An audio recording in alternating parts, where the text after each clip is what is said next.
Okay, come.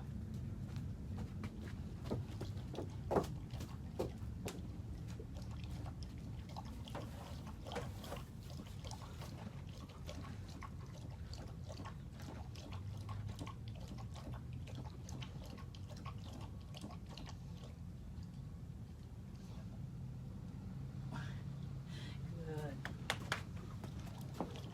Now he eats his grain. All right, so let me tell you what just happened. Right now it is 11 a.m. It took me this long to feed him this morning because I had to do my chores, take Dakota to school, and also, what is wrong with this thing? And also, I decided that today I was going to wash all of his feeders. So all his buckets and everything, I was gonna just do a deep cleaning and wash all of that. And by the way, the chainmail scrubber is excellent for stuff like that. Anytime you have a lot of big debris that would clog up a regular cleaning sponge, then you use the chainmail scrubber, and that is perfect, and it will last forever, and it doesn't leave any fibers, or it doesn't leave any thing behind, all those whatever. Okay, so what happened today was it's 11:10 right now in the morning. This is his first feeding, and I wanted to show you how what I expect, the amount of respect and manners, that's what I mean, manners surrounding food. A lot of times, people message me and go, oh, I'm having so much problems with my horse, they're da da da da da, like all this stuff, right? And I'm like, whoa, first off, I can't even begin to troubleshoot, because I mean it can be everything. But if I was to start anywhere, it would be right here, what you just saw. Does your horse act like this when you feed, or does he rush right in and just chow down and totally ignore you? Okay, now the reason why this is important is because, well, first let me show you what I did. I took my time loading up his hay. He knows that he has to stay outside his feeding area when I'm loading up his hay. I don't want him breathing down my back, or breathing down my neck, or pushing on my back, or nudging me, or anything while I'm trying to get his hay ready. I totally cleaned his two porta grazers, so they were completely empty of hay, and I needed to load it all up. And so there's a lot to do, and I also separate and pull apart the hays as I'm doing it to check and make sure there's no yuckies in there, and I toss those out as I do it. And I want to take my time. I don't want to feel rushed, and I don't want him to be rude, so he knows he has to stay outside. So you see him staying outside, and he kept himself busy by looking at other stuff. And what I'm paying attention to, is he rushing? Is he anxious? Is he like, gimme, no, he was really relaxed. So that's first step is good. And then he knows that when I'm actively doing stuff, then he has to let me do it, right? But then I was done loading it, and I was trying to think what I wanted to show. So that's why I was standing around doing nothing. And then I was curious what he would do if I wasn't doing anything. I didn't give him any clues or hints or anything on what to do. And I wanted to see what he would think, if he would think, okay, well, she has left the feeding area, so now I can go right in. Or if he will come to me. And you saw he came to me. And so that's excellent, right? He knows that he still needs me to give him the okay that he's free to eat. And that right there, I hate saying that sentence right there, because that makes me seem militant, and I'm not like that. And this isn't something that you can force. You want this to come from the horse by of their own free will. That's the only way that you can get the true value of that. But on the other hand, if your horse is showing disrespect under saddle, and you can trace it all the way back to when is the first time they show you disrespect. Is it when you first walk up to the pen Do they turn around and turn their butt to you? That's a big FU right there. Or once you pick up the halter, or once you pick up the bridle, or once you pick up the saddle, or once you put food down and they have something that they can choose over you, go all the way, trace all the way back to the beginning to find out when do they show that first signs of disrespect. That is the first seed. And from that seed will grow more and more disrespect from there, right? So if you want to address it, actually, go back to the root of the problem. Go back to the base and address that.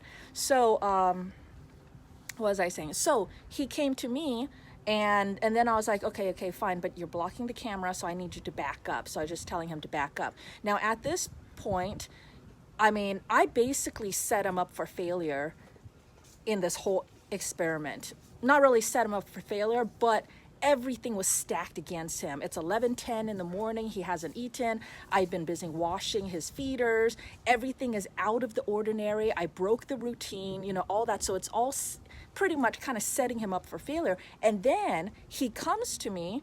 I didn't really acknowledge him or give him praise or anything. And I don't have any carrots on me or anything. And then I tell him to back up. Backing up is one of the hardest things for him. He is a very, very forward horse. You ask him to run, he's always running. But you ask him to back up, and that is almost like offensive to him. So on top of everything else stacked against him this morning, and then I asked him to back up. So I'm looking for an FU, but he didn't do it. He just backed up. But then he came forward again, and I was like, nope, okay. But that might be my mistake. He wants to come to me, so I'm going to tell him to back up, and this time I'm tell him hold and stay, and he did. And then I had to reposition the camera because then I wanted to show you the other thing. Once I invite him to come in to the feeding area, then will he automatically assume that he can now just charge right in and eat? No. He still has to be respectful. I am still in that space. And he has now I position myself to where he has now come into my space. I own my space. He owns his space. When we share a space, we both have to be respectful of each other's space. He is very big, much bigger than me. His space domineers over me. So I need him to be mindful and wary of me to not hurt me. And does he do that? Yes, he does. He, nuzzled and kind of took a bite of his hay, but then he turned back and checked on me. Hey, are you okay? Did you need something? And what he really wanted was his grain. But now his grain is very close in my space. If you think of your space, my space. Okay, so in my space, the closer and closer and closer you get, the more strength emanating from it, right? So now that grain is really close to me. And if I thought as such, it could be me claiming that grain as mine. That's my grain. So if you want it, you can either fight me for it, and that's where you see. Have you ever seen horses that pin their ears when they're getting fed? You know that they want their food. But why are they pinning their ears then and getting all angry when you bring them food? It's because they want it, but they can either fight you for it, or they can ask you if you would be willing to share. And they are in such an angry, dark place in their mind that they're thinking more on the fight lines. Him, you saw him asking, him dropping his head, being very respectful and asking, may I share this with you? May I have this? May I share your space? And then that's when he wanted to kiss me on the lips. And I don't like that because his mouth is so disgusting. But I was like, okay, he knows that'll always get a chuckle out of me. So he did that very, very nicely, very sweetly. He didn't try to slip the tongue, and which he has done, and that is so nasty. But so then I, okay. And then I, patted him, everything is all good. And then I left the space to let him eat in peace. All right.